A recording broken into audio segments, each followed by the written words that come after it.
तमाम तर शवाहिद, तमाम तर सबूत और तमाम तर जो गवाहों के बयान कलमबंद किए गए, उससे ये साबित हुआ कि फैज हमीद इन्वॉल्व थे। ना सिर्फ पॉलिटिकल इन्वॉल्वमेंट थी उनकी, पीटीआई के सियासी मुशीर थे, इंतशार फैलाने में, एजिटेशन करने में, स्टेट के खिलाफ इकदाम करने में उनका भरपूर किरदार है। तो बतौर सियासी एडवाइजर टू पीटीआई उन्होंने ये तमाम इकदाम किए। शफाफ ट्रायल के बाद और एक लीगल प्रोसेस को फॉलो करने के बाद आज इंसाफ हुआ है।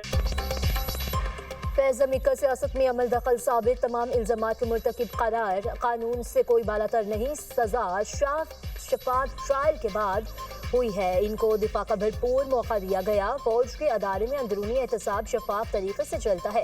ये मुख्तलिफ चीज़ों में पीटीआई के एडवाइजर थे। वफाकी वज़ीर इत्तलात अता तारड़ की गुफ्तगू, कहा फैज हमीद ने रिटायरमेंट के बाद पीटीआई के साथ मिलकर सियासी मुदाखलत की, अपनी अथॉरिटी का गलत इस्तेमाल किया। केस में किसका क्या किरदार था वो अब सामने आ जाएगा।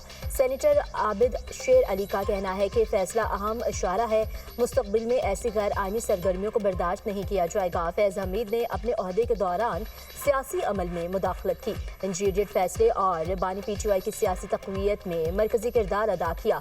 इससे मुल्की जमहूरियत और अदालों का तवाज़ुन बिगड़ गया।